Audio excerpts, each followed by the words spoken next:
Saat aku lahir, aku tidak menangis. Mia berpikir dia memiliki bayi yang sangat patuh di tangannya.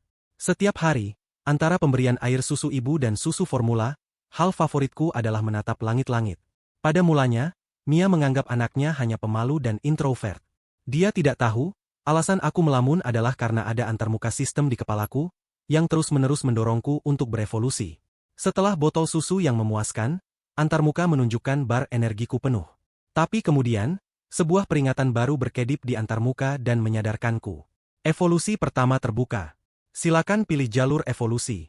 3 opsi muncul, masing-masing terlihat cukup bagus, dan aku jatuh ke dalam pemikiran. Opsi 1, pertumbuhan cepat.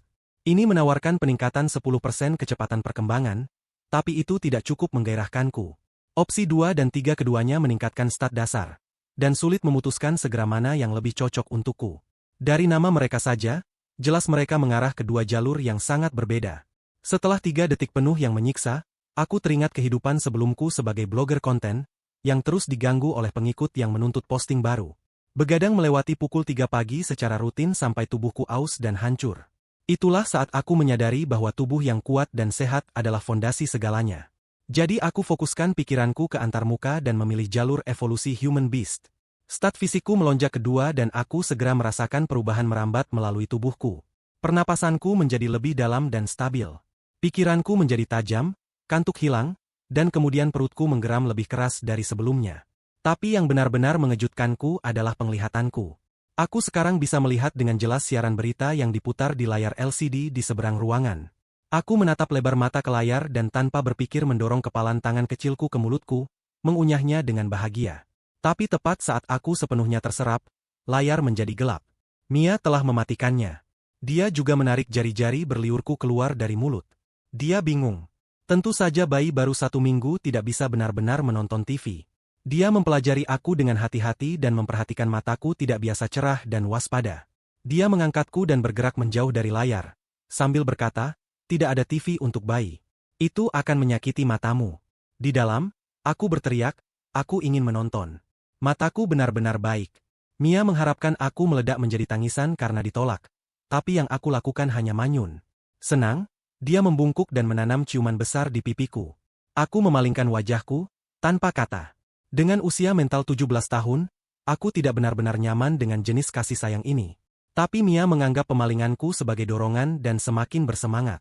Apakah bayiku ingin Mommy mencium pipi yang lain juga? Dan dia maju untuk yang lain.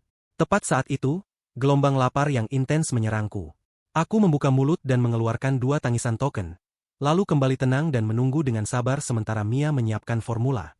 Selama beberapa hari terakhir, Mia dan aku telah mengembangkan sistem tak terucap kami sendiri. Tangisan kering berarti aku lapar. Jika aku butuh ganti, aku menangis sambil menarik popokku. Seorang bayi yang bisa mengkomunikasikan kebutuhannya dengan jelas tidak hanya menghemat banyak kebingungan bagi semua orang, tapi juga membuat hidup jauh lebih mudah bagi ibunya. Mia mengaduk formula dengan puas. Andai saja membesarkan Koko semudah ini. Pada suara nama itu, pipiku berkedut dan ekspresiku sedikit kaku. Mia menekan botol ke tanganku dengan senyum. "Nah, kecil, kenapa wajahmu saat mendengar nama kakakmu?" Aku tidak mengatakan apa-apa dan langsung mengisap putingnya. Botol kosong tak lama kemudian, tapi aku masih merasa tidak puas. Aku menepuk mulutku dan mengeluarkan 1 tangisan lagi. Hanya setelah menghabiskan botol kedua sekaligus aku mengeluarkan sendawa susu yang memuaskan. Karena nafsu makanku terus bertambah, bar energi naik 2% per hari. Dengan kecepatan ini, aku harus mencapai evolusi kedua dalam sebulan. Tepat saat itu, seorang gadis berusia 7 atau 8 tahun melompat masuk melalui pintu. Rok seragam sekolahnya kusut semua, kaus kaki putih lututnya berkerak kotoran, dan dia mengenakan sepasang sepatu kulit merah kecil yang berderak keras di lantai dengan setiap langkah. Mia melihatnya sekali dan melotot. "Dengan teman kelas mana kau berkelahi kali ini?" Gadis itu mengangkat dagunya dengan bangga. "Aku meningkat hari ini. Aku melawan 2." Mia kembali bekerja di dapur, memarahi putrinya sepanjang waktu. Koko manyun dengan pemberontakan tapi tidak mengatakan apa-apa, matanya berkeliling ruangan. Kemudian dia melihat aku menatapnya. Aku tersenyum, tapi jenis senyum yang membawa sedikit ejekan.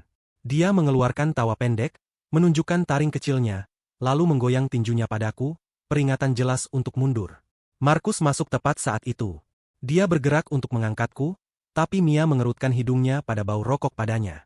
Tidak ada pilihan, dia menggulung lengan bajunya dan pergi ke dapur untuk membantu.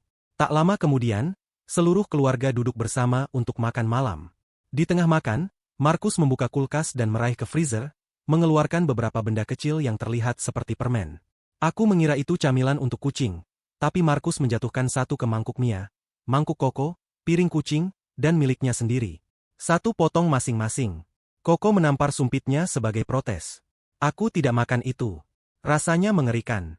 Kau mendapatkannya sekali seminggu, dan kau mengeluh. Kau pikir kau bisa memenangkan pertarungan itu tanpanya? Koko membeku sejenak, mendengarkan Markus. Dia mengerutkan hidung, terpecah. Kemudian dia memejamkan mata dan memaksanya masuk. Aku sangat ingin tahu apa sebenarnya benda seperti permen itu. Baru ketika aku mendengar Markus dan Mia berbicara kemudian aku tahu itu disebut jeli Crystal Bee. Mereka melemparkan kata-kata yang belum aku pahami sepenuhnya. Dan aku mengangkat botolku tinggi untuk menyembunyikan kejutan di wajahku. Dunia ini, sepertinya, menyimpan jauh lebih banyak rahasia daripada yang aku bayangkan. Sebulan berlalu. Aku melihat bar energi mencapai penuh dan memicu evolusi keduaku. 3 opsi lagi. Kali ini, aku memilih jalur evolusi ski form. Saat stat mentalku naik 1, aku merasakan waktu melambat di sekitarku. Tidak, lebih tepat, pemikiranku sendiri tiba-tiba dipercepat. Seluruh kenangan bulan lalu berkedip melalui pikiranku dengan kecepatan membutakan. Aku masih mencoba mendaftarkan apa yang berbeda. Ketika Mia menggendongku dan meletakkanku di lantai yang ditutupi kain merah besar. Kain itu ditutupi berbagai objek kecil. Mengikuti tradisi, bulan pertama bayi menyerukan upacara ambil. Apapun yang bayi raih, dikatakan meramalkan karir masa depan mereka. Aku berlutut di kain, siap meraih apapun dan menyelesaikannya. Ketika tiba-tiba, antarmuka sistem mengaktifkan modul baru, antarmuka kelas. Saat aku melihat kembali ke objek di kain, label karir mengapung di atas masing-masing. Pertama, panel keyboard. Antarmuka memberi labelnya content blogger, gaji rendah, risiko tinggi kelelahan, kematian, pelecehan konstan dari pengikut yang menuntut update. Aku mendorong keyboard itu jauh dan memindai sisa kain. Pilihan semuanya berantakan, beberapa di antaranya berisiko tinggi berbahaya. Aku merangkak dari satu ujung ke ujung lain, mencari sampai mataku mendarat pada 3 item. Sniper, Explorer, Striker. Saat 3 kelas itu terdaftar di pikiranku, aku memikirkan jalur evolusi human beastku. Hanya dengan menjadi striker dan menguasai seni pertarungan aku bisa mendapatkan yang paling dari keuntungan fisikku. Jadi, aku merangkak dengan 4 kaki ke sarung tinju dan menariknya ke pelukanku. Aku menyeringai cerah. Antarmuka kelas muncul. Kelas utama striker dimuat. Antarmuka kelas kosong untuk sekarang. Tapi di dalam aku bergetar dengan kegembiraan. Sampai sekarang, satu-satunya cara aku berevolusi adalah makan jumlah makanan yang sangat besar. Tapi aku dibatasi oleh seberapa banyak perut bayi bisa menahan, yang berarti 1 evolusi per bulan paling baik.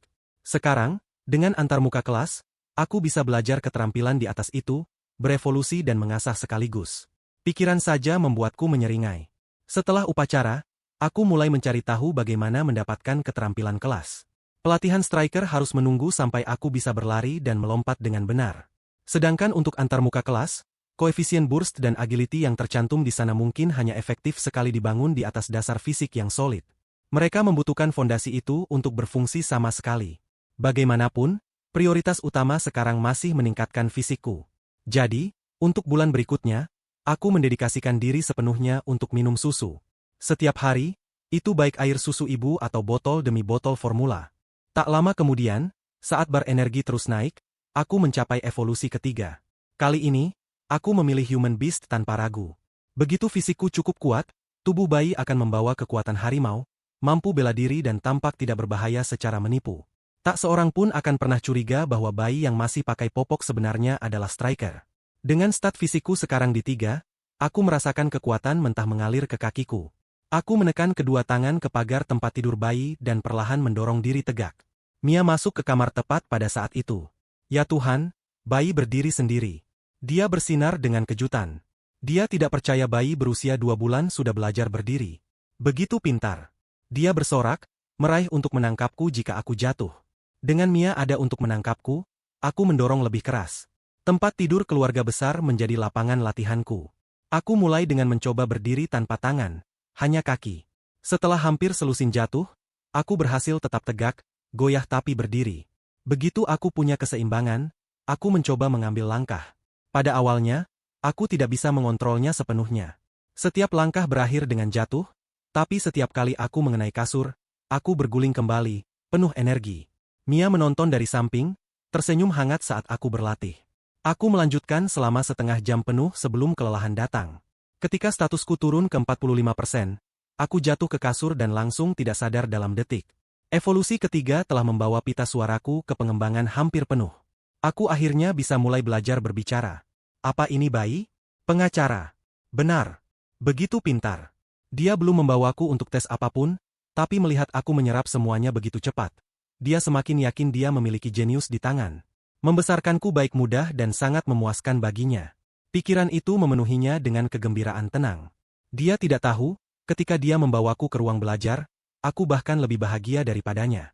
Dengan akses terbatas ke dunia luar, belajar mandiri adalah satu-satunya cara aku saat ini bisa mengerjakan keterampilan kelas. Tapi aksesku ke telepon, komputer, dan TV dikontrol ketat oleh Mia. Untuk sekarang, opsi terbaikku adalah menemukan buku relevan di ruang belajar dan mengajar diri dari sana. Aku berdiri di ruang belajar dan memindai rak dengan mata lebar dan hati-hati. Akhirnya, aku melihat satu yang terlihat benar. Aku menunjuk ke manual dasar pertarungan dan mengatakan perlahan, satu kata demi satu kata, buku. Mau buku. Apakah ini buku yang kau inginkan? Mia tidak tahu kenapa putranya ingin manual pertarungan. Tapi dia menyerahkannya dengan senyum saja. Aku mengambilnya dan merobeknya terbuka, membaca dengan fokus ganas, melalui dasar-dasar dan pemecahan teknik. Aku mulai mendapatkan rasa materi itu. Diagram terlihat cukup bisa ditiru. Aku mengangguk pada diri sendiri dan memutuskan untuk mencobanya. Dengan setiap pukulan yang aku lempar, aku kembali ke manual dan mengoreksi detailnya. Setelah setengah jam penuh ini, antarmuka kelas akhirnya menunjukkan perubahan. Hanya 1 poin pengalaman teknik tinju dasar, tapi aku senang. Itu mengonfirmasi bahwa latihan mandiri benar-benar berhasil. Aku terus melempar pukulan dalam kegembiraan sampai statusku turun ke 35%. Kemudian semuanya gelap dan aku jatuh telungkup di tempat tidur tidak sadar dalam detik. Ketika lapar menyeretku bangun kembali, sudah jam 10 malam. Setelah mendorong terlalu keras hari ini, aku menghabiskan 3 botol susu penuh sebelum akhirnya mengeluarkan sendawa susu memuaskan. Pada awalnya, Mia menganggap nafsu makanku yang besar sebagai tanda baik. Bayi sehat makan dengan baik. Tapi ketika kaleng formula hilang dalam kurang dari 2 hari, dia mulai khawatir tentang anggaran rumah tangga. Bahkan dengan keduanya bekerja sebagai guru sekolah negeri dengan pendapatan tetap, itu mulai membebani mereka. Aku mendengarkan Mia bergumam pada diri sendiri di dapur, berbicara tentang kembali mengajar secara langsung untuk mendapatkan jam kelas ekstra dan meringankan tekanan keuangan. Aku berpura-pura tidak mengerti, tapi di dalam aku diam-diam menghitung. Karena aku terus berevolusi, konsumsi makananku hanya akan meningkat. Apa yang terjadi ketika keluarga tidak lagi bisa mengikuti? Aku perlu mencari cara untuk membawa lebih banyak uang.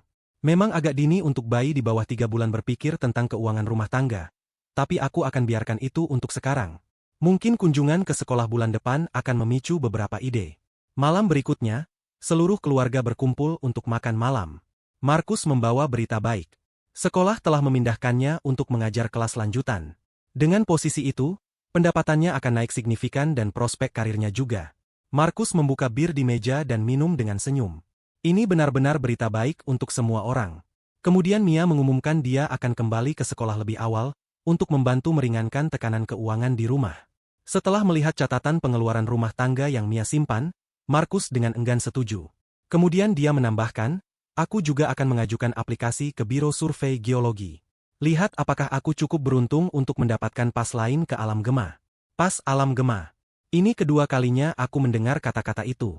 Dengan insting bayi 3 bulan, aku merasakan itu tempat yang sangat berbahaya. Koko duduk dengan wajah panjang, diam-diam mendengarkan percakapan orang dewasa. Kesimpulannya adik kecilku makan terlalu banyak dan itu sebabnya dia tidak akan punya uang saku lagi. Dia menyentakkan kepalanya dan melotot padaku. Apa gunanya minum semua susu itu? Kau hanya mengencingkannya saja. Pernah dengar minum air? Aku berpura-pura tidak mengerti dan hanya menyeringai padanya dengan senyum paling kosong yang bisa aku buat. Kemudian aku menyeka air liur dari sudut mulutku. Dan kau punya nyali mengkritiknya. Mia menembakkan pandangan kesal ke Koko. Kau memuat piringmu dengan hanya daging setiap makan. Aku terus memberitahumu untuk makan sayuran dan kau tidak pernah mendengar. Aku butuh daging untuk kekuatan. Bagaimana lagi aku seharusnya mengalahkan 2 teman kelas sejenak? Seluruh meja meledak dan entah bagaimana kekacauan membuat makan malam terasa lebih hangat. Setelah seminggu melatih dasar, aku akhirnya mendapatkan rasa pertama pelatihan pertarungan nyata. Pasangan latihanku adalah kucing keluarga Pumpkin. Sejak aku mulai latihan, Pumpkin telah menonton dari samping. Anehnya, sejak evolusi keduaku menambahkan 1 poin kecerdasan, aku sepertinya memahami apa yang kucing katakan dalam miau mereka. Pumpkin miau padaku beberapa kali. Aku memahami sempurna. Itu ingin bertarung. Aku masuk posisi. Pumpkin berdiri di depanku, menatapku. Satu anak laki-laki, satu kucing, ukuran serupa, berat seimbang. Mataku membara dengan semangat bertarung. Detik berikutnya, Pumpkin melompat, meluncur langsung ke arahku. Aku gagal mempertahankan posisi dan terpukul telentang. Pumpkin berdiri di atasku, kedua cakar depan menekan dadaku. Kami saling menatap. Kebingungan itu saling. Pumpkin mengeluarkan miau. Terjemahan. Kau benar-benar pikir itu akan berhasil? Bisakah kau bahkan melindungi dirimu? Aku tidak pernah mengharapkan pertarungan pertamaku sebagai striker berakhir dengan KO total. Setelah itu, aku melemparkan diri ke latihan dengan fokus lebih lagi. Pada saat evolusi keempatku meningkatkan fisik lagi, aku sekarang bisa melempar hook bersih dan merangkai combo halus dengan footwork yang tepat. Aku cek panel keterampilan lagi.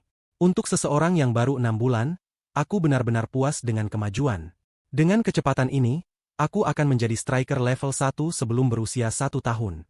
Jika aku mengasah XP teknik tinju ke 100 hari ini, seharusnya ada hadiah ketika keterampilan naik level. Aku menemukan diri menantikannya. Saat aku mendorong teknik tinju dasar ke level 1, antarmuka kelas muncul dengan notifikasi hadiah tepat di layar. 3 poin atribut gratis. Aku buang semua 3 ke fisik tanpa pikir kedua kali. Aku terlihat hanya sedikit lebih tinggi dari bayi lain seusia di luar, tapi di bawah pakaian, tubuhku benar-benar terbentuk. Lemak tubuhku agak tinggi dari semua makan, dan bahkan latihan intens harian belum membentuk six-pack, tapi energi yang terbelit di dalamku sudah memiliki rasa human beast. Aku sekarang bisa melihat kemajuan kedua jalur evolusi. Dengan stat fisik 11,05, aku pikir mencapai 30% seharusnya membuka tahap human beast remaja. Setelah menyelesaikan latihan ekstra hari ini, aku menyelinap ke ambang pintu ruang belajar dan mendengarkan Mia mengajar kelas online. Dia membahas teks klasik bernama Peach Blossom Spring. Dia selesai membahas teks itu sendiri dan sekarang berbagi latar belakang di belakangnya. Angin musim semi melayang melalui hutan persik. Segala sesuatu damai, tapi Peach Blossom Spring adalah di zaman kuno salah satu dari sedikit pintu masuk yang tercatat ke kekosongan. Lokasi sebenarnya tidak di bumi. Itu terletak di suatu tempat yang tak terbayangkan jauh. Itu terhubung ke hutan persik melalui jembatan dimensi. Alasan orang kuno tidak bisa kembali adalah karena mereka belum belajar mengendalikan jembatan dimensi. Hari ini, melalui pintu masuk kekosongan nasional nomor 3, siapapun bisa mengunjungi Peach Blossom Spring dengan mudah. Aku bersandar ke bingkai pintu dan mendengarkan dengan tenang. Jadi, itu kekosongan, tapi apa sebenarnya alam gema? Setelah makan malam, Markus memberikan jawaban yang lebih jelas. Kekosongan adalah tempat di mana waktu dan ruang semua bercampur. Satu langkah maju mungkin mendaratkanmu di dunia yang sepenuhnya berbeda. Berdiri diam hanya beberapa detik dan 100 tahun mungkin telah berlalu di luar. Alam gema adalah fenomena khusus dalam kekosongan. Ini adalah salinan dari rentang waktu dan ruang tertentu. Katakan kau habiskan sehari di rumah. Kekosongan mereplikasi hari itu berkali-kali. Salinan itu hanya salinan, tapi segala sesuatu di dalamnya nyata. Orang dari luar masuk ke alam gema melalui lorong untuk mengumpulkan sumber daya. Singkatnya, itu seperti menjalankan Dungeon di game. Markus selesai dan melihat aku masih berpikir. Apakah kau benar-benar mengikuti ini? Aku memberikan anggukan serius, tapi detik berikutnya, ekspresiku membeku. Ayah, bagaimana jika kita adalah salinannya? Markus terlihat benar-benar terkejut. Bukan hanya putranya mengikuti penjelasan, dia sudah menghubungkan titik-titik sendiri.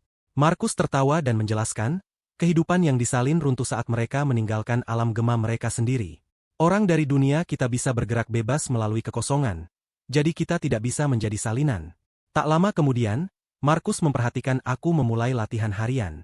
Dia telah melihatku beberapa waktu lalu, membaca manual pertarungan, menyalin gerakan saat aku berlatih, mengerjakan setiap teknik sendiri. Tapi hari ini, tepat saat dia berbalik untuk pergi, kombinasi yang aku jalankan menghentikan Markus di tempat. Dia berbalik dan memperbaiki matanya padaku. Ayah, ada apa? Aku memperhatikan pandangan aneh di wajahnya dan berhenti latihan untuk bertanya. Tidak ada, kata Markus, senyumnya sedikit kaku. Kau menyerap teknik cukup cepat. Kemudian dia mengangguk seolah membuat keputusan. Mulai besok setelah kakakmu pulang dari sekolah, aku akan melatih kalian berdua bersama. Aku senang sekali. Markus adalah guru olahraga secara profesi setelah semua. Koko, di sisi lain, terlihat kurang antusias. Malam berikutnya, Markus memulai Koko dengan rutinitas kebugaran, kemudian mengalihkan perhatiannya untuk membimbingku pada teknik pertarungan. Melihat bahwa pekerjaan tinjuku sudah melewati dasar, dia berjalaniku melalui tendangan fundamental. Dia memecah setiap gerakan langkah demi langkah. Aku mengikuti, menyalinnya gerakan demi gerakan, terus menyempurnakan detail. Secara bertahap, itu mulai terasa alami. Kemudian, notifikasi antarmuka baru muncul di depanku. Aku berkedip, terkejut sejenak, kemudian gelombang kegembiraan murni menerjangku. Modul antarmuka terakhir akhirnya terbuka. Aku mengaktifkan mode cermin di tempat untuk mengujinya. Pupilku menyusut dan tatapanku tajam dalam sekejap. Mataku menjadi seperti kamera definisi tinggi, mengunci setiap detail setiap gerakan yang Markus demonstrasikan, menonton, mencerminkan, mengoreksi. Teknikku menjadi lebih bersih dengan setiap pengulangan. Markus mulai memperhatikan ada yang tidak beres tentang putranya. Hanya beberapa saat lalu, putranya masih butuh koreksi, penyesuaian kecil di sana-sini. Sekarang, tiba-tiba, setiap gerakan sempurna. Melihat putranya yang sangat berbakat, Markus mengeluarkan desahan pelan. Ketika dia dan Mia memutuskan untuk memiliki anak kedua, mereka hanya berharap anak yang lebih tenang. Tidak seperti Koko. Sebaliknya, mereka mendapatkan seorang jenius. Pada 1 bulan, penglihatan sepenuhnya berkembang. Merangkak, berdiri, berjalan, semua sendiri. Pada 2 bulan, sudah berbicara. Pada 3 bulan, berlari, melompat, dan latihan mandiri teknik pertarungan. Markus melihat undang-undang pengembangan jenius nasional dan melihat hibah dukungan 10 juta yuan yang diberikan kepada orang tua. Pikirannya mulai berputar. Ketika aku mengetahui tentang hibah 10 juta untuk diakui sebagai jenius, aku mendorong Markus untuk mendaftarkanku segera. Kami mengajukan aplikasi secara online, tapi pada akhirnya, karena aku belum mencapai persyaratan usia minimum 2 tahun, aplikasi ditolak. Markus memberitahuku untuk tidak stres tentang itu. Program tingkat nasional memiliki standar tinggi. Tidak apa jika kami tidak memenuhi syarat, tapi aku menolak menerima itu.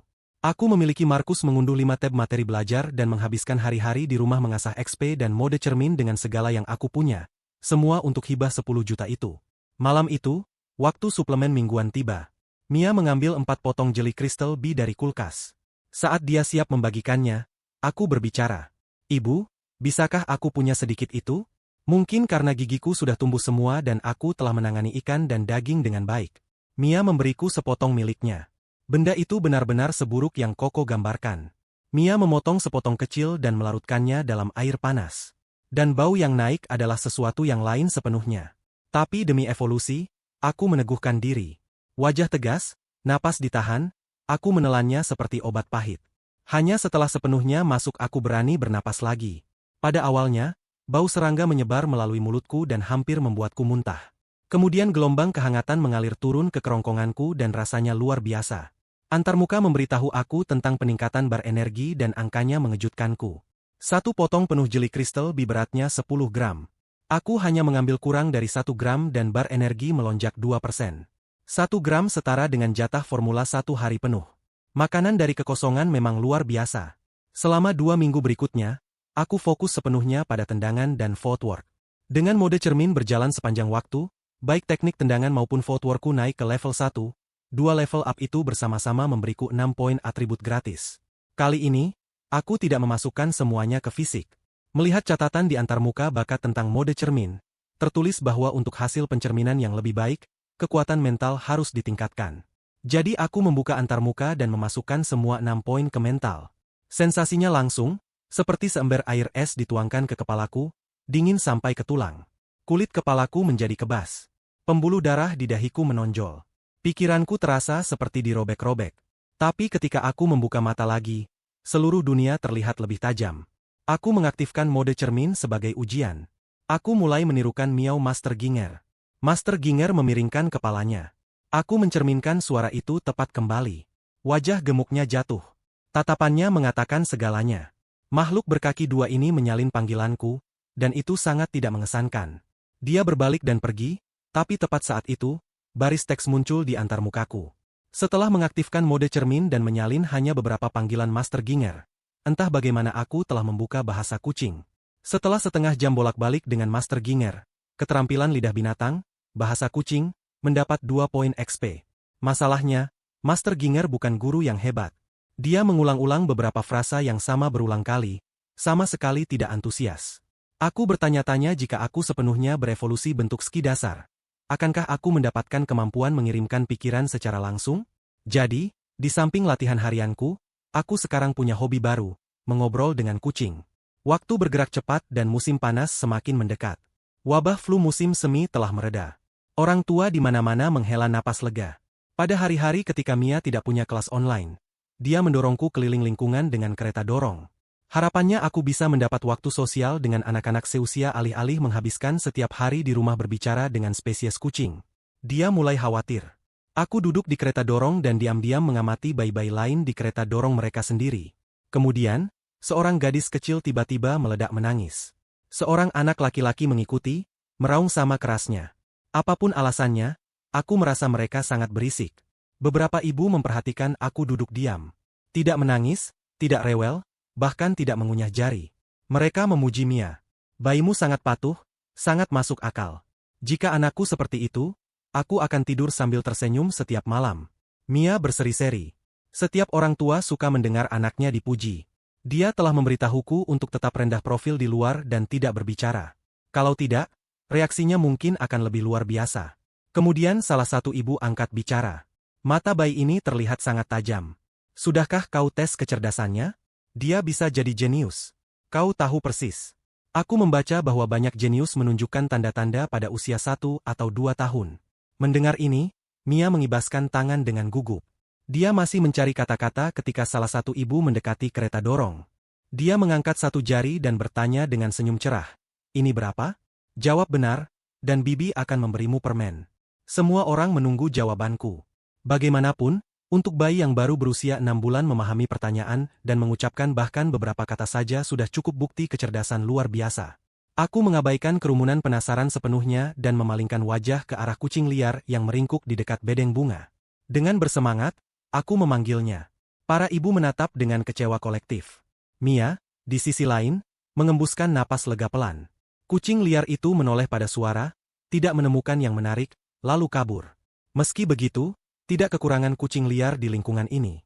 Lain kali aku mendapat kesempatan, aku akan memulai percakapan dan mengasah XP lidah binatang. Sejak menambahkan 6 poin mental itu, aku sekarang bisa belajar sepenuhnya melalui tutorial video dan melatih sendiri teknik pertarungan yang tersisa. Kelas striker hanya butuh 21% XP lagi untuk naik level. Aku merasakan lonjakan kegembiraan. Aku tidak sabar ingin tahu hadiah dan efek apa yang dibawa level berikutnya. Dalam hari-hari berikutnya, aku mempertahankan 3 sesi latihan sehari dan terus memantau angka antar muka. 2 minggu kemudian, dengan jantung berdegup kencang, aku membuka antar muka kelas. Prompt bertanya apakah aku ingin maju. Aku memilih ya tanpa ragu. Ketika antar muka kembali fokus, hadiah dari level up kelas pertama ini jauh lebih murah hati daripada yang aku harapkan. Membaca deskripsi spesialisasi striker, Weak Pound Strike, aku merasakan jari-jariku berkedut karena antisipasi. Aku memperkirakan sekarang aku punya kesempatan seimbang melawan Pumpkin. Aku mengalokasikan semua 10 poin atribut hadiah. Pada awalnya, aku merasakan ledakan kekuatan meledak dari dalam. Kemudian lenganku menebal secara nyata. Bahkan flex paling ringan membuat bisep menonjol. Pikiranku jernih, segalanya semakin tajam. Berbulan-bulan latihan dan belajar berkedip melalui pikiran dalam urutan sempurna. Dalam keadaan sebaik ini, aku harus pergi mencari Pumpkin dan menyelesaikan skor. Tapi Pumpkin hanya menguap. Nada suaranya kurang ramah. Aku berdiri di sana dan berhasil tersenyum canggung. Pumpkin, ayo bertarung. Pumpkin memberikan goyangan kecil, sudut mulutnya melengkung menjadi apa yang terlihat seperti seringai dingin. Perasaan buruk merayapiku. Apakah kucing ini kesal karena dibangunkan? Detik berikutnya, Pumpkin mengeluarkan jeritan dan lenyap dalam kabut. Ia meluncur langsung dari kakiku. Pumpkin jelas mengharapkan pertarungan ini berakhir secepat yang terakhir. Tapi aku bukan bayi tak berdaya dari beberapa bulan lalu. Ketika ia bersentuhan, aku berguling mengikutinya, bersih dan terkendali. Aku menyerap benturan, mendarat stabil, dan membuka jarak di antara kami. Pumpkin berkedip. Mata kuning keemasan itu dipenuhi kejutan. Aku merentangkan kaki ke posisi yang benar. Tinju terangkat untuk menjaga wajah. Aku mengambil posisi santa kickboxing. Ayo lanjutkan. Pumpkin kabur lagi. Serangan datang lagi. Hujan miau, kali ini dengan kecepatan penuh. Cakar ditarik, menggunakan bantalan kaki lembut sebagai tinju. Ia melancarkan serangan tanpa henti. Aku tidak menghadapinya langsung. Sebaliknya, aku bekerja footwork, berputar dan menunggu celah. Kecepatan Pumpkin luar biasa. Di permukaan, ia terlihat sepenuhnya mengendalikan, tapi saat ia melompat ke udara untuk mengakhiri pertarungan dengan satu loncatan tegas, aku mengaktifkan Weak Pound Strike dan menyentak tendangan tinggi. Ia mengarah langsung ke perut bawah Pumpkin. Kakiku hampir sampai ketika Pumpkin memutar di udara dan memaksa perubahan arah. Ia mendarat di sofa di samping kami. Ia menggelengkan kepala, mata kuning keemasan melebar karena tidak percaya. Makhluk berkaki dua itu benar-benar mendorongnya mundur. Aku jatuh ke sofa di sampingnya, bernapas keras. Pertarungan itu hanya berlangsung beberapa menit, tapi tingkat fokus yang aku pertahankan sepanjang waktu telah menguras aku sepenuhnya. Aku memeriksa perolehan XP di antar muka. Pertarungan itu setara dengan 1 jam latihan intens. Aku berpaling ke Pumpkin dengan tatapan penuh harap. Jadi, bisakah kita lakukan ini lagi suatu saat? Seolah mengakui potensiku, sikap Pumpkin melunak secara signifikan. Ia miau pelan sebagai balasan. Aku berlari ke Pumpkin dan merangkapkan tangan dalam busur hormat ucapan terima kasih. Waktu berlalu cepat. Saat aku berusia 9 bulan, aku berdiri 87 cm. Seukuran anak rata-rata berusia 2 tahun. Dari segi kemampuan fisik, aku telah melampaui tolok ukur remaja sejak lama. Orang tua di dunia ini menaruh perhatian sangat besar pada perkembangan anak. Dan dengan jeli Crystal B yang tersedia, banyak anak berkembang dengan kecepatan luar biasa. Anak berusia 1 tahun yang bisa berjalan dan memberi makan sendiri bukan hal aneh di sini. Suatu hari, aku membawa kaleng air bersoda ke Koko. Dia melihatku datang dan langsung menyipitkan mata. Mau apa? Ini untukmu. Aku mengulurkan kaleng. Maukah kau jadi pasangan latihan sparringku? Koko menatapku, yakin dia salah dengar. Tentu, si kecil telah tumbuh cepat, tapi dia 122 cm. Lebih tinggi satu kepala dariku, memintanya bertarung. Itu pada dasarnya meminta untuk dihancurkan, tapi melihat mata kecil yang memohon itu, sesuatu dalam dirinya bergerak, dan tinjunya mulai gatal. 1 menit negosiasi kemudian, kami berdua menutup pintu kamar. Koko menggertakkan buku-buku jarinya dengan seringai jahat. Kita sepakat. Jika aku melukaimu, jangan menangis dan sama sekali jangan bilang ke ibu. Mengerti? Aku tidak akan mengatakan sepatah kata pun. Aku mendorong dari kaki kiri dan menyerang. Pada awalnya, Koko sama sekali tidak menganggapku serius. Dia mengarahkan tendangan untuk mengirimku terbang mundur. Tapi aku melangkah samping cepat dan menghindarinya bersih. Pada saat yang sama, aku meraih kakinya, menurunkan berat badan ke depan, dan menghantamkan kepalaku keras ke perutnya. Off! Koko kehilangan keseimbangan dan jatuh ke tempat tidur. Dia bangkit tergesa-gesa dan menatapku dengan mata melebar. Jatuhnya sendiri tidak terlalu sakit, tapi kejutan pada pikirannya sangat besar. Mustahil. Benar-benar mustahil. Anak ini bahkan belum hidup 1 tahun penuh. Kan? Dia berpikir keras, mencoba menemukan penjelasan rasional. Jawabannya datang cepat. Ibu hanya membawanya pulang dari rumah sakit. Tidak ada yang benar-benar menyaksikan kelahirannya. Hanya ada satu kesimpulan. Dia berputar, meledak keluar kamar, dan berteriak sekuat tenaga. Ibu, kau telah ditipu. Dia bukan anakmu yang sebenarnya. Di ruang tamu, Koko berlari mencari Mia. Berteriak sepanjang waktu, Ibu, kau telah ditipu. Dia bukan milikmu. Dia makhluk alien yang dikirim untuk menghancurkan bumi. Aku berdiri di ambang pintu dengan senyum cerah, sepenuhnya menikmati apa yang terungkap. Memang, 5 menit kemudian, Mia menyelesaikan kelas online-nya. Hal pertama yang dia lakukan adalah mencengkeram telinga Koko dan memberinya teguran keras. Jika kau pernah membuat keributan seperti ini lagi dan mengganggu kelasku, tidak ada daging untukmu saat makan malam. Koko menggosok telinganya, mata dipenuhi kemarahan tragis. Ibu akan berakhir seperti karakter pendukung di film yang tidak pernah percaya pahlawan dan dimakan oleh makhluk alien di akhir. Begitu Mia menyusun apa yang sebenarnya terjadi, dia memberitahu Markus saat dia kembali. Dan begitulah, Koko dan aku memiliki ronde kedua. Kali ini, Koko menyerangku dengan segala yang dia punya, bertekad untuk mengungkap makhluk alien yang berdiri di depannya. Aku tetap tenang, membaca setiap gerakan dan menangkis dengan bersih. Aku mencari celah dalam tekniknya. Sparring intensitas tinggi seperti ini mengasah XP dengan kecepatan luar biasa. Dan setelah menyerap 5 tab materi pelajaran, Aku membawa diri seperti striker berpengalaman. Penghindaran, blok, serangan balik, bahkan mengganggu irama lawan. Semuanya sudah menjadi naluri kedua sekarang. Koko, di sisi lain, telah berlatih pertarungan selama beberapa tahun, tapi ketidakmauannya belajar mendalam membuat tekniknya kasar di pinggir. Saat aku melihat dia terlalu berkomitmen pada tendangan dan membiarkan dirinya terbuka, aku meluncur rendah dan mengeksekusi sapuan kaki bersih. Dengan bonus weak pound strike di belakangnya, bahkan karpet tidak menyelamatkannya. Koko menghantam lantai, meringis. Dia berbaring di sana terengah-engah, menatap kosong ke langit-langit. Sudah selesai, dia bernapas. Makhluk alien itu akan menguasai bumi. Laju peningkatanku sekali lagi melampaui harapan Markus. Sepertinya aku sangat dekat untuk memenuhi syarat program seleksi jenius. Markus membuat 2 hidangan ekstra untuk merayakan, berharap memberi kami berdua dorongan yang layak. Selama 2 bulan libur musim panas berikutnya, pasangan sparring medali emas, Koko, secara resmi melapor tugas. Tujuannya tunggal adalah mengalahkanku dan mengungkap wujud alien asliku. Aku menyambut setiap tantangan yang dia lemparkan karena bertarung dalam mode cermin mengasah XP dengan kecepatan yang tak tertandingi. Waktu berlalu. Oktober tiba dan bersamanya, ulang tahunku yang pertama sejak lahir kembali. Markus dan Mia bertepuk tangan dan menyanyikan Happy Birthday di meja. Mia mencubit telinga Koko sedikit, dan dia ikut serta, bersenandung setengah hati. Aku duduk di kursiku, memegang botol, mengangkatnya seolah-olah itu ucapan selamat, dan menghabiskannya sekaligus. Aku memejamkan mata, membuat harapan, dan meniup semua lilin dalam satu hembusan. Untuk hadiah, Koko menggunakan uang sakunya untuk membeli buku seni film Alien 5 dan menggesernya ke arahku. Dia menunjuk ke pangkalan alien dan bertanya santai, bunga pemakan daging di rumah sedang mekar. Bukankah kau mau pulang memeriksa? Kemudian giliran Markus. Dia menyerahkan botol kecil biru.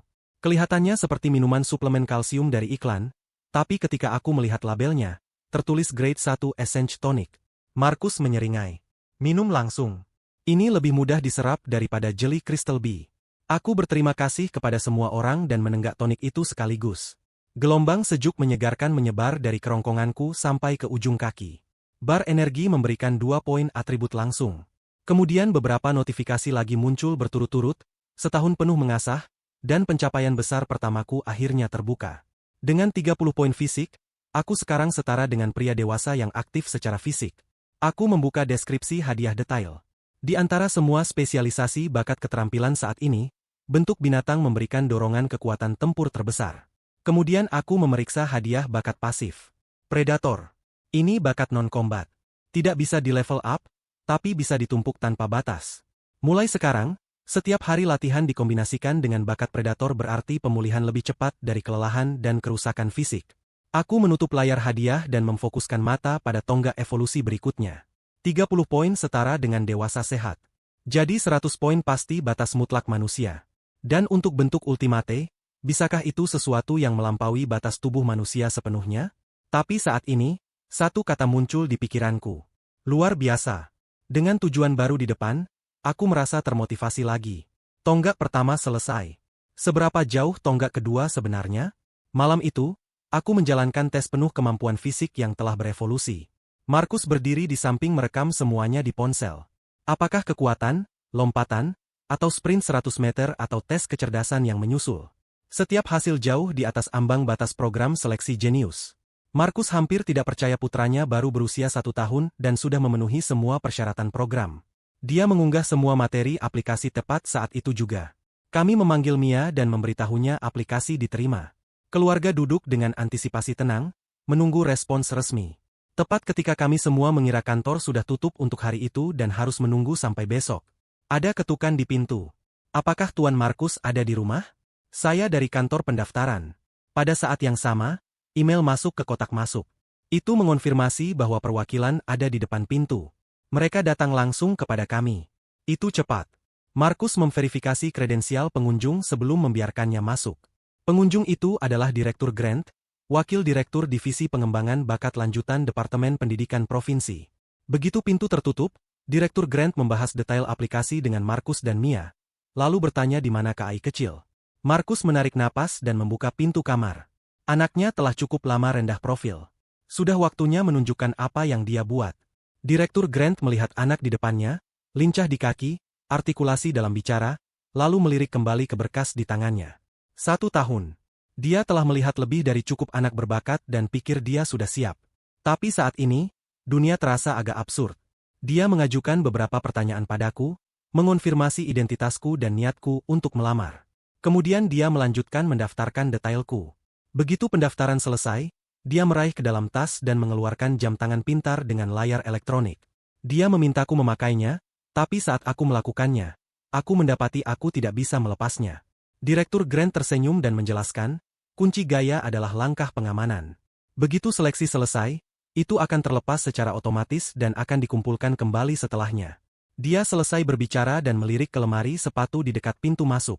Pumpkin, kucing Calico, bersembunyi di belakangnya dan mengawasi orang asing. Ketika orang asing itu menatap langsung ke arahnya, dia membeku karena terkejut. Direktur Grant menambahkan, kau menyebutkan anak itu memiliki kemampuan berkomunikasi dengan kucing. Silakan bawa hewan peliharaan yang terikat ini. Mungkin berguna selama seleksi. Demi hibah 10 juta, Mia membawaku naik jet pribadi sepanjang malam, menuju basis seleksi jenius di Jinga. 2 jam kemudian, kami tiba. Kami dibawa ke gedung asrama dalam kegelapan. Lampu padam.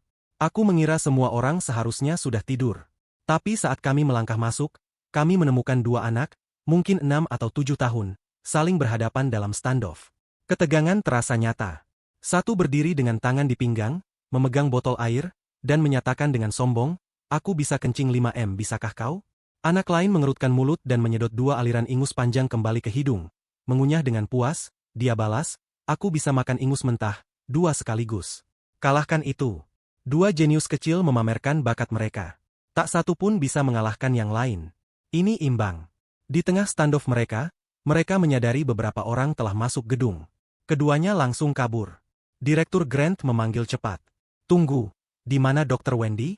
Pergi ke suatu tempat dan mereka hilang sebelum kalimat selesai. Aku menyerap lingkungan. Perimeter luar adalah pangkalan militer. Di dalam adalah basis seleksi jenius. Menyematkan fasilitas seleksi di dalam instalasi militer adalah cara cerdas untuk menyegel ancaman luar. Direktur Grant mengeluarkan ponsel dan hendak menelepon seseorang untuk menemui kami ketika seorang wanita muda dengan kacamata berbingkai emas berjalan ke arah kami dengan map di tangan. Dia menyapa Direktur Grant saat mendekat. Direktur Grant, kali ini Anda membawa kejutan cukup besar ke basis. 15 tahun program jenius, dan hari ini adalah pertama kalinya kami melihat pelamar yang baru berusia 1 tahun. Direktur Grant menjabat tangannya cepat. Dr. Wendy, Anda terlalu baik. Tapi anak ini benar-benar berbeda. Benarkah? Maka aku akan mengawasinya dengan sangat teliti. Tatapan Dr. Wendy turun padaku. Aku mendongak dan membaca nama di jasnya. Dr. Wendy, Institut untuk Sifat Luar Biasa. Dr. Wendy bertukar beberapa kata dengan Mia, lalu berpaling padaku. Apakah ada yang kau butuhkan? KI? Dia memperhatikan aku masih menatap nama tagnya. Dia tertawa. Lapar susu? Maaf, aku tidak punya. Aku menjawab datar. Aku makan makanan biasa sekarang. Dia menggendongku dengan mudah dan mencubit pipiku. Rupanya puas dengan teksturnya, dia melirik ke Mia. Dia menggemaskan. Bolehkah aku menciumnya? Tentu saja, silakan. Dia suka hal semacam itu. Suka. Sejak kapan? Siapa yang memberi izin untuk silakan? Sebelum aku bisa protes, Dr. Wendy menanam beberapa ciuman dan meninggalkan wajahku penuh bekas bibir. Dr. Wendy kemudian membawa kami ke tempat tinggal yang ditugaskan. Itu apartemen lengkap peralatan, cukup nyaman untuk terasa seperti rumah. Istirahatlah. Proses penilaian dimulai besok. Dia menyerahkan kartu akses ke Mia dan pergi. Kami baru saja menetap ketika ada ketukan di pintu. Mia membukanya dan langsung kehilangan kata-kata. 2 atau 3 lusin anak berdesakan di ambang pintu, semua menjulurkan leher ingin melihat ke dalam. Kami dengar ada freak berusia 1 tahun muncul. Mia melangkah ke samping, setengah geli dan setengah kesal, dan memberi isyarat agar aku menemui pesaingku. Aku berjalan mendekat, melihat sekali, dan berkata, sudah malam begini. Kalian tidak tidur? Kami sedang tidur sampai 2 ini membangunkan semua orang. Mereka menunjuk kedua pemimpin. Memang, anak kencing 5 dan pemakan ingus. Melihat bahwa yang berbicara dengan mereka benar-benar sangat muda, mereka melontarkan pertanyaan dengan bersemangat. Apakah kau pakai celana belah atau popok? Apakah kau menangis saat lapar? Apakah kau bertarung? Jika aku memukulmu, apakah kau akan menangis memanggil ibu? Pertanyaan terakhir itu menarik perhatianku. Aku melihat anak laki-laki berberete yang bertanya dan memberi senyum lambat penuh arti. Kau akan tahu. Keesokan paginya, rumah sakit basis menjalankan tes darah, tes urin, dan analisis sampel rambut padaku. Setiap prosedur yang mereka punya, aku jalani. Kemudian, mengikuti instruksi Dr. Wendy, aku berinteraksi dengan jam tangan pintar, dan kotak informasi muncul di layar. Dr. Wendy menjelaskan, skor potensi adalah metrik inti yang menentukan apakah kau lulus seleksi. Setiap tindakan yang kau lakukan di sini adalah bagian dari penilaian. Kami mencari anak-anak dengan skor potensi tinggi. Aku mengangguk untuk menunjukkan aku mengerti, lalu mengonfirmasi. Saat ini, 126 kandidat mengikuti pemilihan ini. Saat aku melangkah keluar rumah sakit, jam tangan berbunyi. Aku mengangkat pergelangan tangan. Aku sudah mendapat 1 poin. Skor potensi dinilai oleh tim evaluasi khusus. Dr. Wendy menjelaskan. Jangan terlalu dipikirkan. Hidup dan belajarlah di sini seperti biasa. Aku mengangguk. Mengerti. Sekarang aku punya gambaran jelas. Rutinitas normalku adalah makan, tidur, dan mengasah XP. Jadi, aku akan biarkan mereka menonton. Jam tangan berbunyi lagi.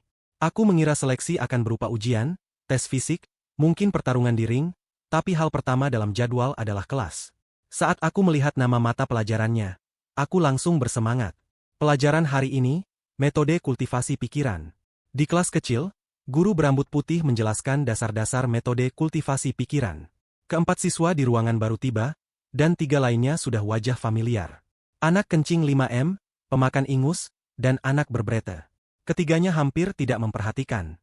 Sesekali, mereka berbalik dan membuat muka padaku. Dia sekecil ini. Bisakah dia bahkan memahami ini? Pemakan ingus bergumam pelan. Guru meliriknya dan melanjutkan. Fondasi kultivasi mental adalah meditasi. Dikombinasikan dengan senyawa khusus, pikiran bisa lepas dari tubuh selama meditasi dan bepergian melalui alam dimensi tinggi. Setelah selesai menjelaskan meditasi, guru mengeluarkan 4 vial, 1 untuk masing-masing kami. Aku melirik label di milikku, membuka sumbatnya, dan meminumnya perlahan. Rasanya cukup manis. Detik berikutnya, aku merasa ringan tak berbobot, seolah seluruh tubuhku terangkat dari tanah. Indraku mulai kabur. Mengikuti petunjuk guru, kesadaranku melayang, dan aku segera menemukan diriku di tempat kegelapan mutlak yang dalam. Dalam perjalanan meditasi ini, aturannya sederhana. Terus maju. Jangan berhenti. Kedengarannya mudah, tapi setelah beberapa saat, tekanan mulai menumpuk. Seperti berjalan maju dengan mata tertutup. Meski tahu tak ada yang menghalangi. Melangkah jauh lebih sulit daripada kedengarannya. Kau hanya bisa melangkah sejauh itu sebelum dorongan untuk membuka mata menjadi tak tertahankan. Tapi saat ini, aku sedang dalam meditasi dalam, dan satu-satunya yang bisa kulakukan adalah meraba jalan ke depan. 8 menit berlalu, anak kencing 5M dan pemakan ingus sudah berkeringat dan bernapas keras. Mereka keluar dari meditasi. Anak berbrete bertahan lebih lama, 10 menit sebelum membuka mata. Dia menatap 2 lainnya dengan senyum lelah tapi penuh kemenangan. Kemudian ketiganya berpaling menatapku. Ekspresi mereka berubah menjadi tidak percaya. Bisakah anak kecil ini benar-benar memiliki daya tahan mental lebih kuat daripada mereka? Ketiganya keluar ruang kelas dengan wajah aneh. Begitu mereka di luar, mereka tak bisa menahan diri. Ayo lihat si aneh. Tak lama kemudian, sekelompok anak berlari satu persatu, menempelkan diri ke ambang jendela luar ruang kelas. Mustahil dia tidur, kan? Ya, benar. Kau benar-benar pikir ada yang bisa tidur setelah minum serum fokus itu? Ya, benar. Mengapa aku menipu diriku sendiri sementara mereka ramai bergunjing? Di luar, aku perlahan membuka mata di dalam ruang kelas. Aku cek jam tanganku. Baru 14 menit berlalu, tapi entah bagaimana terasa seperti aku telah hidup melalui 3 hari 3 malam penuh. Aku menghela napas pelan dan memanggil panel stat. Saat melihat angkanya, suasana hatiku langsung naik. Ini pertama kalinya stat mentalku bertambah melalui latihan sungguhan. Sepertinya datang ke tempat ini adalah keputusan yang tepat. Sejak tiba di akademi, aku cepat menyelesaikan ronde pelajaran pertamaku. Melihat nama-nama kursus yang masih di depan, aku merasakan gelombang kegembiraan. Sejak lahir, stat mentalku hanya bertambah melalui poin hadiah panel. Aku tak pernah membayangkan ada teknik sungguhan untuk melatih pikiran. Tepat saat aku selesai satu sesi dan bersiap melanjutkan, Profesor Joe melangkah masuk untuk menghentikanku. Setelah kelas, aku melirik informasi di layar jam tangan. Aku bergumam pada diri sendiri, apakah benar-benar semudah ini mengumpulkan poin potensi? Yang belum aku ketahui, dalam sesi latihan mental ini, hanya Dono yang juga mendapat 1 poin. Squirt dan Booger sama sekali tidak mendapat apa-apa. Di kelas kedua, Profesor Joe menjelaskan apa yang terjadi saat latihan meditasi berlanjut. Semakin kuat pikiranmu, semakin besar peluangmu menyentuh hukum dimensi. Untuk memudahkan pemahaman, dia menggambar dua titik, A dan B, di selembar kertas kosong. Semua orang tahu jalur terpendek antara dua titik adalah garis lurus. Tapi apa yang terjadi saat kau bergerak ke dimensi lebih tinggi? Dia melipat kertas menjadi dua, mendekatkan A dan B. Orang biasa harus menempuh 10 cm dari A ke B, katanya. Tapi seorang yang terbangun yang menguasai hukum dimensi bisa tiba dalam sekejap. Kami menyebut kemampuan ini pergeseran dimensi. Saat kelas pagi selesai, kepalaku berputar. Hanya 2 pelajaran dan seluruh pandanganku tentang dunia telah terbalik. Ini benar-benar dunia yang luar biasa. Makan siang gratis dengan pemindaian wajah. Setelah memuat banyak daging, aku meminta ibu kantin memotong 2 potong gel cacing madu untukku. Saat Squirt mendengar aku makan ini setiap hari, matanya melebar karena terkejut. Kau rusak atau apa? Bagaimana kau bisa makan ini setiap hari? Dia mengawasi saat aku melumat gel itu ke dalam air. Bau menyengat tajam menyebar di udara. Squirt yang duduk tepat di depanku hampir muntah. Kau terbiasa, kataku tanpa terganggu. Aku mengaduknya dan menenggak semuanya sekaligus. Reaksiku yang tenang membuat semua orang gelisah. Tak ada yang percaya anak 1 tahun bisa menangani ini, jadi mereka meniru aku. Satu teguk dan mereka semua muntah tanpa terkecuali. Setelah makan siang, aku kembali ke asrama dan cek layar jam tangan. Seorang kandidat dengan username Siti Peppa telah menyusun papan peringkat rata-rata harian. 98 kandidat terperingkat dengan 5 poin yang diperoleh dalam setengah hari. Peringkat referensiku berada di urutan ke-45. Posisi teratas dimiliki oleh One Punch dengan rata-rata harian 11,7. Sore itu, sebuah bus membawa semua orang ke aula latihan. Saat melihat lantai terbuka lebar dan berbagai peralatan lengkap, mataku berbinar dan darahku mulai berpompa. Begitu aku tahu durasi dan intensitas latihan sepenuhnya terserah aku langsung menuju zona pertarungan tanpa senjata di aula bela diri. Aku mengabaikan bisikan di sekitarku dan fokus sepenuhnya pada apa yang Coach Hawk ajarkan. Aku bahkan berdiri, mengaktifkan mode cermin, dan menyalin tekniknya di tempat. Coach Hawk berencana menyelesaikan bagian ini dan melanjutkan anak-anak. Tapi di tengah jalan dia berhenti mendadak. Dia menatapku dengan mata lebar penuh ketidakpercayaan. Teknik penangkisanku bersih. Ritmenya halus, jelas sudah mencapai standar pemula. Coach Hawk menyelesaikan pelajaran, lalu langsung bertanya, "Berapa umurmu? Sudah berapa lama kau berlatih santa?" "Baru berusia 1 tahun. Sudah berlatih santa beberapa bulan, kurasa." Seorang anak di sebelahku tak bisa menahan desahan. Mulai santa sebelum berusia 1 tahun. Apakah aku yang gila atau dunia ini? Aku tersenyum malu-malu. Tidak banyak yang bisa dilakukan saat baru lahir. Hanya butuh sesuatu untuk menyibukkan diri. Saat Coach Hawk tahu aku hampir sepenuhnya belajar otodidak dan mencapai level ini hanya dalam beberapa bulan, dia mengeluarkan kartu nama dan menyerahkannya padaku. Dia memberi janji, entah kau lulus seleksi atau tidak. Jika kau pernah ingin mengejar karir sebagai petarung, hubungi kapan saja. 20 menit memasuki latihan, aku menyelinap ke kamar mandi saat istirahat. Tapi berdiri di depan urinal, aku menemukan hal menyedihkan. Terlalu tinggi. Aku sama sekali tak bisa meraihnya. Sementara itu, Squirt berdiri di tengah lorong dan mengajukan pertanyaan pada anak di sebelahnya. Taruhan aku bisa mengenai bagian dalam bilik itu dari sini. Sebelum ada yang menjawab, dia membuka resleting. Desis tajam. Dari suara cipratan, sepertinya dia benar-benar mengenai saluran. Squirt menggoyang tangan kecilnya setelah selesai. Ini hadiahku.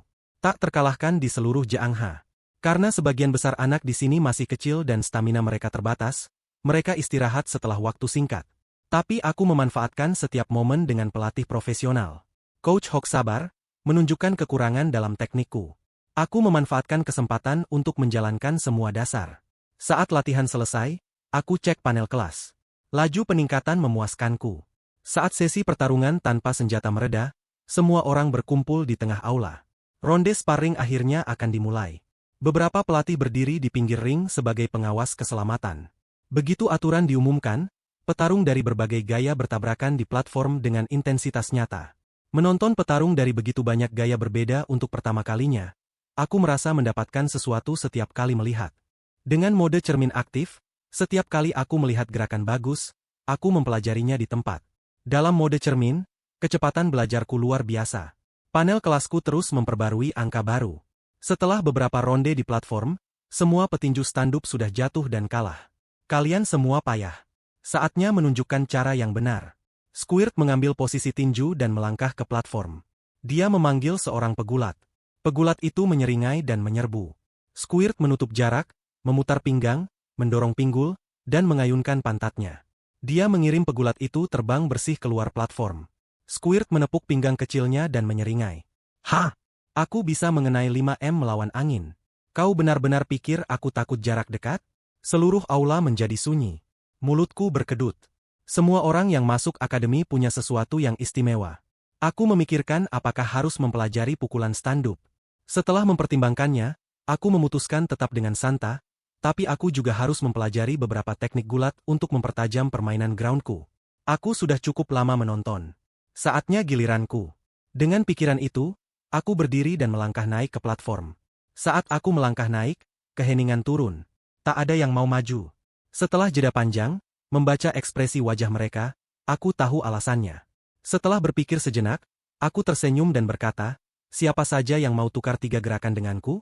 Datang dan lihat apakah aku bahkan bisa bertahan. Anggap saja ini bantuan untukku." Aku menghargainya. Itu mendapat reaksi. 3 gerakan seharusnya tidak menjadi bencana. Dan membantu monster kecil berarti punya hubungan dengannya. Bukan kesepakatan buruk. Aku maju. Seorang anak laki-laki berpotongan rambut cepat berdiri. Dia memberi isyarat agar spar dimulai. Gerakan pertama, aku menyerang. Kaki kecilku mendorong tanah. Dan aku meledak maju, tapi alih-alih menghantam langsung, aku berputar ke sisinya dan melingkarkan lengan di kaki dasarnya. Anak berpotongan cepat tetap tenang. Dia membungkuk lutut, menurunkan postur, dan menurunkan pusat gravitasi. Dalam sekejap, setiap otot di tubuhku mengunci erat. Otot-ototku melonjak dan pakaian latihan longgarku meregang ketat di tubuhku. Aku berubah dari balita tak berbahaya menjadi binatang humanoid remaja. Kekuatan ganda, 2,1 kali tenaga ledak. Aku meledak maju tanpa peringatan. Kepalaku menghantam langsung ke dadanya, memicu exploit strike. Anak berpotongan cepak tak mampu menahan kekuatan mengerikan itu. Dia terlontar keluar platform dalam sekejap. 1 gerakan. Pertandingan selesai. Sunyi senyap. Setiap wajah di aula, anak-anak dan pelatih sama, melebar karena terkejut. Aku menonaktifkan mode binatang. Aku berjalan mendekat, membantu anak berpotongan cepak berdiri, dan tersenyum. Terima kasih atas sparnya. Kemenangan pertama di akademi. Misi selesai. Tapi sebelum aku sempat menikmati momen itu, notifikasi panel muncul. "Coach Hawk, bangunkan aku saat waktu makan."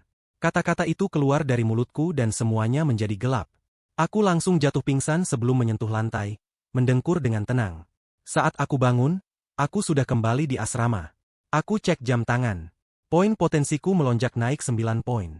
Setelah makan malam, Mia mengatur waktu dengan tepat dan membuka laptopnya. Seluruh keluarga melakukan panggilan video. Wajah familiar Markus baru muncul di layar. Ketika suara tamparan sandal di lantai bergema masuk, "Aku dulu. Aku kangen adikku. Biarkan aku bicara dengannya." Wajah Koko menyusup ke bingkai. Matanya melebar penuh antisipasi. "Apakah kau lulus seleksi? Apakah kau dapat uang hadiahnya?" "Santai.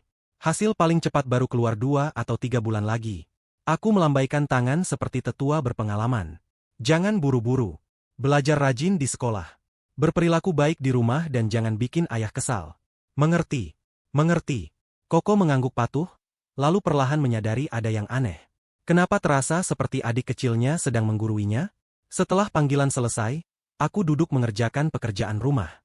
Karena menyelesaikan soal membutuhkan fisika SMP, aku membuka tablet yang dikeluarkan akademi agar semuanya terlihat masuk akal. Jariku menggulir cepat sementara halaman buku teks melesat lewat 10 baris sekaligus dengan speed scan berjalan penuh daya.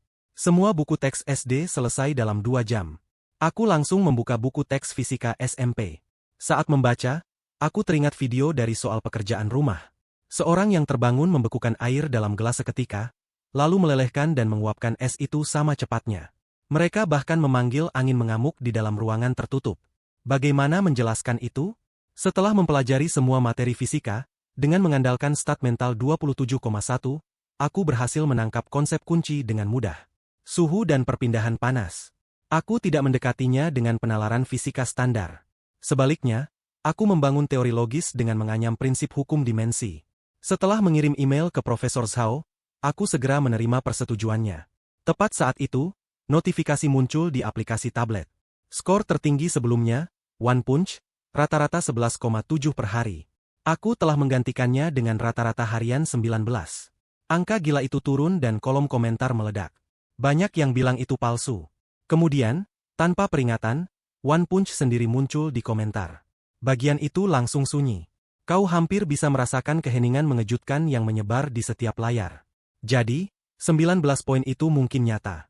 Aku menggulir komentar sekali dan tidak mengatakan apa-apa. Tidak perlu balasan. Aku membuka panel dan cek target berikutnya. Hanya 3 poin stat lagi. Begitu tonggak evolusi tercapai, aku akan membuka hadiah bentuk dan hadiah sifat sekaligus. Keduanya berkualitas tinggi. Aku tak bisa menahan kegembiraan. Apa kiranya? Sekarang setelah aku sepenuhnya menguasai teknik meditasi, stat mentalku bertambah 0,1% setiap hari, membuka bentuk size. Itu sekarang benar-benar dalam jangkauan. Saat aku terus melakukan meditasi harian, sesiku semakin panjang. Seminggu kemudian, aku naik dari 14 menit per sesi menjadi 17 menit. Meski belum menyentuh hukum dimensi, aku menemukan hal mengejutkan. Tanpa serum fokus akademi, aku sama sekali tak bisa masuk keadaan meditasi. Jadi aku mencari Profesor Joe. Aku bertanya apakah dia bisa memberi kelonggaran mengingat usiaku dan memberiku beberapa botol ekstra. Dia menolak langsung, tapi setidaknya memberi penjelasan mendalam. Menyentuh hukum dimensi membutuhkan bukan hanya pikiran dan tubuh kuat, tapi keberuntungan luar biasa. Hanya elit yang kemampuan fisik dan mentalnya mendekati batas genetik tubuh manusia yang bahkan layak mencoba. Bagi sebagian orang, satu sesi sudah cukup jika keberuntungan berpihak. Bagi yang lain, 100 botol serum fokus ekstra pun tak akan membuat perbedaan. Karena aku tak akan menyentuh hukum dimensi dalam waktu dekat, aku akan terus bermeditasi untuk mengasah stat. Berdasarkan apa yang Profesor Joe gambarkan, standar fisik untuk tingkat elit sepertinya cocok dengan target evolusi berikutnya. Setelah makan malam, aku menuju aula latihan seperti biasa. Saat melangkah masuk, aku melihat seorang anak laki-laki tanpa rambut sama sekali. Kepalanya terlihat seperti telur rebus keras. Setelah bertanya ke sana kemari, aku tahu dia adalah One Punch dari papan peringkat. Saat ini, Egghead sedang melakukan bench press 100 kg. Dia terlihat sekitar 6 atau 7 tahun, tapi definisi ototnya luar biasa. Bahu dan lengannya sudah menunjukkan garis otot. Aku mulai rutinitas squat sendiri. Tanpa mengaktifkan mode binatang, aku bisa squat 90 kg. Saat aku sedang dalam latihan dalam, sebuah suara datang dari belakangku. Lumayan disayangkan, sejujurnya. Aku berbalik. Itu Egghead. Apa maksudmu disayangkan? Aku tak begitu mengerti. Disayangkan kau tak punya sifat terbangun. Kau tahu, banyak anak di akademi lahir dengan sifat terbangun. Tanpa usaha banyak, mereka bisa mendapat peringkat, bahkan S-rank. Kau punya poin potensi tinggi dan disiplin bagus. Tapi tanpa sifat terbangun, para ahli kemungkinan besar tak akan memperhatikan. Kau mungkin akan terjebak di peringkat rendah. Aku tak membantah. Sebaliknya, aku tersenyum dan bertanya, bagaimana denganmu? Kau punya sifat terbangun dan tekad besi. S-rank adalah batas akademi. Itu bukan milikku. Aku tak bisa menebak apa maksudnya. Jadi aku bertanya, lalu kenapa kau memberitahuku semua ini? Dia menatapku langsung di mata, sepenuhnya serius. Jika akademi tidak memberimu peringkat S, datanglah bekerja denganku. Aku akan memberimu perlakuan S-rank. 6 atau 7 tahun dan sudah merekrut pengikut serta merayu dari akademi. Aku tak menolaknya langsung. Sebaliknya, aku berdiri dan mulai memasang piring beban ke bar. Piring demi piring dipasang dan berat naik cepat. 90 kg, 110, 130, 150. Ekspresi tenang Egghead lenyap. Matanya dipenuhi kejutan. Dengan semua piring terpasang, aku menyeringai padanya. S-rank bukan batasku juga, omong-omong. Aku mengangkat barbel 150 kg ke bahu. 3 squat textbook yang bersih. Aku menaruh bar dengan dentang berat. Semua orang di ruangan terpana. Egghead berdiri membeku, diam, ekspresinya berubah sangat serius. Dia mungkin sudah mengerti persis apa yang ingin kukatakan. Egghead menarik napas panjang dan memberiku anggukan. Kemudian dia berbalik dan pergi tanpa kata lagi. Aku baru saja mengaktifkan mode binatang untuk membuat pernyataan besar agar menghindari cedera. Sesi kekuatan malam ini harus diakhiri lebih awal. Aku memanggil Squirt dan kami kembali ke asrama. Tapi di mana Booger? Pada saat yang sama di ruang latihan lain, Booger sedang di palang pull-up, berputar lingkaran raksasa, rotasi penuh 360 derajat. Setelah beberapa ayunan, dia mendarat dalam jumlah ingus yang mengejutkan beterbangan dari wajahnya. Dia menyeka zat tak dikenal dari wajahnya langsung ke mulut.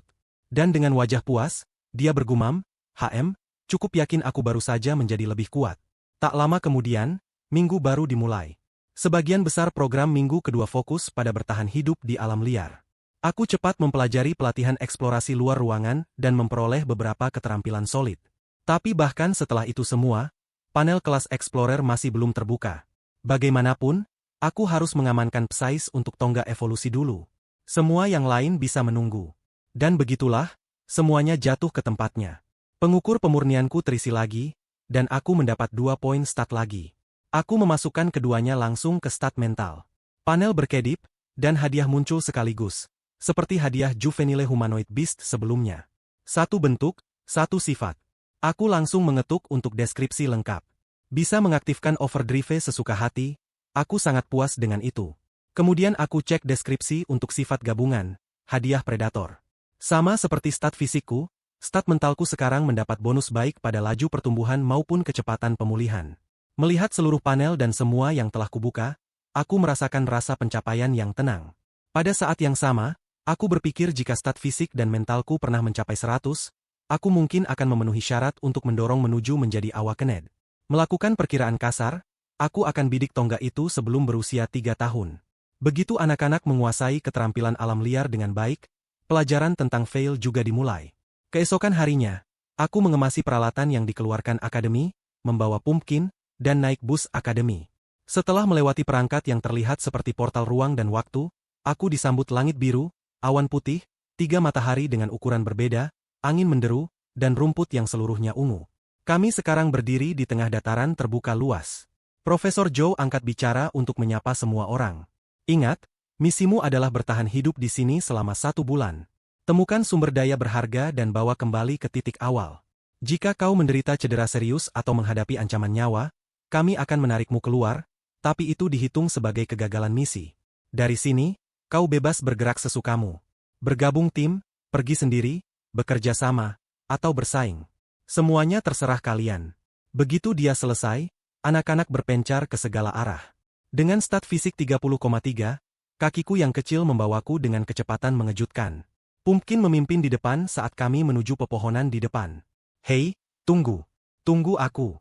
Ayo." Di tengah jalan, aku mendengar suara familiar memanggil dari belakang. Selama beberapa hari pelatihan alam liar, aku telah menggunakan overdrive dan mode cermin bersama. Kemajuan keterampilanku sangat cepat, menempatkanku di dekat puncak kelas. Squirt, di sisi lain, agak kikuk. Banyak tugas praktis menjadi perjuangan baginya.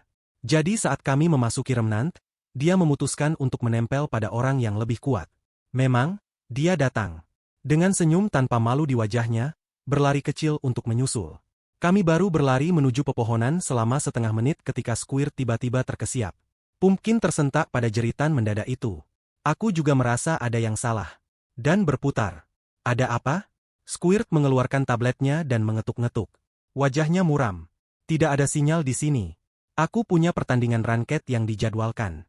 Kita sedang misi alam liar dan kau memikirkan game." Pumpkin juga berbalik. 1 orang dan 1 kucing sama-sama melotot pada Squirt dengan tatapan kesal yang sama. Dia akhirnya terlihat agak malu dan diam-diam menyimpan tablet kembali ke tas.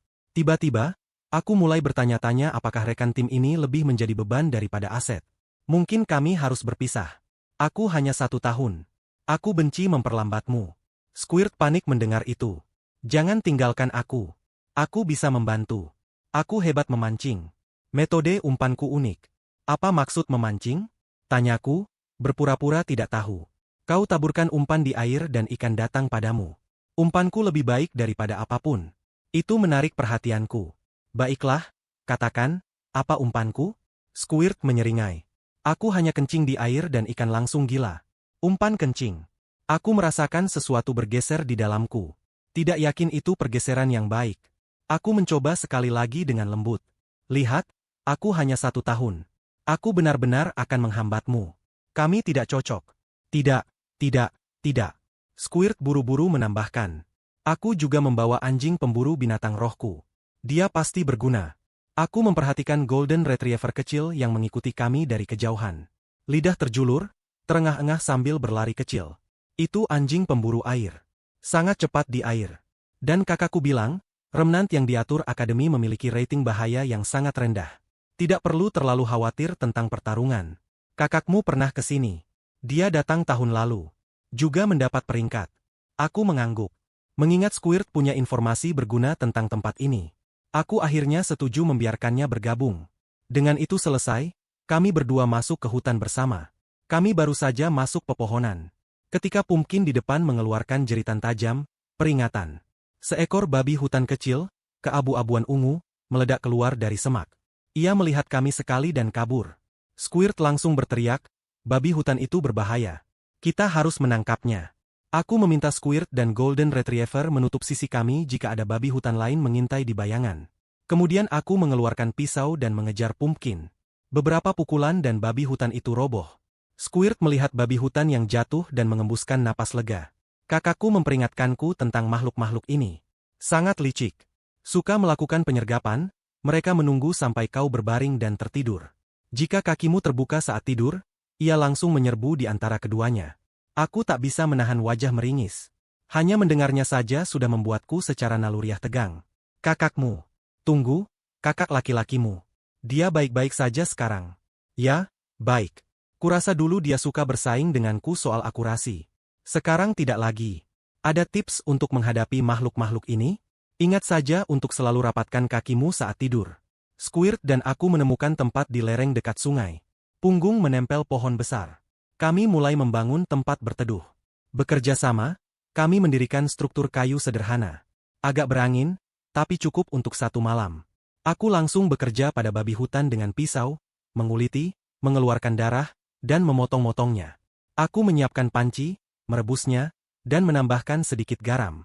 Tak lama kemudian, 1 panci penuh daging, kuah, dan semuanya lenyap ke perut kami berdua. Anjing Golden Retriever mendapat sepotong yang lumayan besar juga. Pumpkin menangkap beberapa makhluk kecil yang mirip tikus ladang, dan mengurus dirinya sendiri. Kami mengikat daging sisa di tinggi pohon agar mengering. Itu cukup untuk 2 atau 3 hari, tak diragukan. Saat langit gelap, kami merebahkan diri di depan pintu masuk tempat berteduh di samping api. Kami bergantian menempatkan Pumpkin dan Golden Retriever berjaga. Squirt dan aku tak lama kemudian sudah tertidur. Di tengah malam, wajahku mulai gatal. Aku membuka mata dan mendapati Pumpkin menjilati wajahku.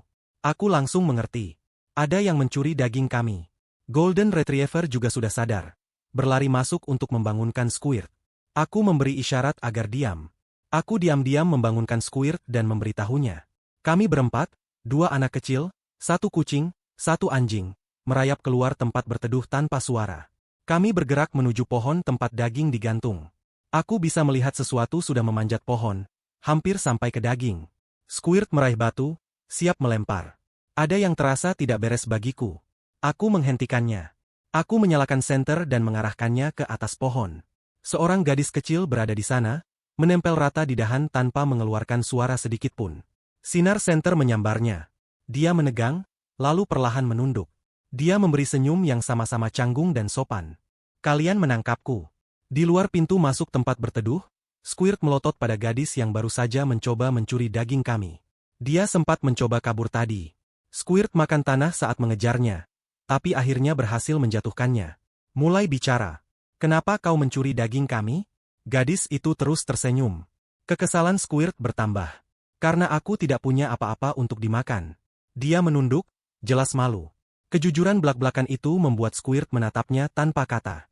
Dalam cahaya api, aku melihat jelas dan mengenalinya. Itu Moth dan dia bukan lawan sembarangan. Rata-rata skor hariannya selalu berada di 5 besar. Ulahmu malam ini mengganggu istirahat kami dan menghabiskan sebagian baterai senter. Aku dengan tenang menyampaikan kerugiannya. Moth mengangguk dan mengulurkan kedua tangan, telapak menghadap atas. Dia memejamkan mata. Silakan pukul aku. Kenapa kami harus memukulmu? Kata Squirt kesal.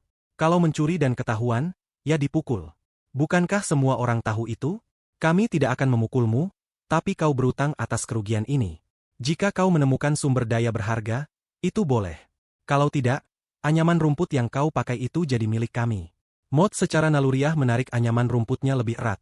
Tapi dia benar-benar tidak punya barang berharga. Apakah informasi boleh dihitung sebagai pembayaran? Aku mengangguk. Mari kita dengar. Moth mulai menceritakan harinya. Setelah semua orang berpencar, dia pergi sendirian ke hutan lebat. Setelah mendorong lebih jauh masuk, dia menemukan gua di dalam hutan lebat. Tapi begitu dia masuk, dia diserang kawanan Razor Claw. Gigi tajam, cakar lebih tajam lagi. Mereka menyerang keras. Dia kehilangan tasnya dan melarikan diri melalui lembah. Karena tidak mengenal medan, dia hampir tertangkap. Pada saat kritis, sosok tinggi menjulang, kira-kira 2 m, muncul sekilas di kedalaman lembah lalu menghilang. Suara gemuruh dalam menyertainya. Razor Claw mendengarnya dan meninggalkan pengejaran, berbalik dan lari. Setelah keluar lembah, dia tak punya tenaga lagi untuk berburu. Saat itulah dia melihat daging babi hutan tergantung di pohon, jadi dia menunggu malam tiba dan bertindak. Setelah mendengar cerita Moth dan menggabungkannya dengan apa yang Squirt sebutkan tentang rating bahaya, aku menyimpulkan sosok 2M itu kemungkinan bukan sesuatu yang sederhana. Tepat saat aku memikirkan cara memverifikasi cerita Moth, Squirt berkata dengan datar, aku tahu cara mengetahui apakah dia berbohong. Dia berjalan mendekati Moth. Ceritakan seluruhnya lagi, tapi mundur. Mulai dari saat kau mencuri daging sampai ke awal. Moth tampak bingung tapi bekerja sama, menceritakan semuanya dalam urutan terbalik. Saat dia selesai, Squirt menarikku ke samping dan berbisik. Dia berkata jujur. Orang hanya bisa berbohong sesuai urutan kejadian. Mundur selalu menjebak pembohong.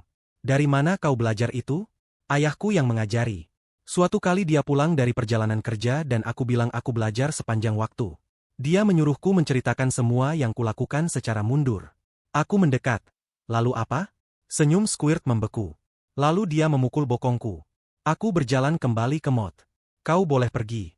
Dia mengangguk, tapi matanya tak lepas dari puluhan buah beri di panci. Kemudian perutnya mengeluarkan geraman panjang rendah. Mengingat semua yang Moth alami hari ini, aku menilai kemampuan tempurnya jelas di atas Squirt, dan kedua belah pihak bisa diuntungkan jika bekerja sama menjelajahi gua itu. Dengan pikiran itu, aku meraih segenggam kecil beri dan menekannya ke tangannya. Informasi yang kau berikan berharga. Ini milikmu. Mata Moth berbinar. Dia melahapnya dalam hitungan detik. 2 suap dan habis. Jelas jauh dari cukup untuk mengenyangkannya. Aku memilih saat yang tepat. Mau bekerja sama? Kita jelajahi gua itu sebagai tim. Setengah sisa beri jadi milikmu, ditambah sepotong daging. Setelah mendengar tawaran itu, Moth ragu-ragu. Dia melirik beri di panci, melawan godaan, lalu pelan berkata, terima kasih. Kemudian dia lenyap seketika, berlari ke kedalaman hutan.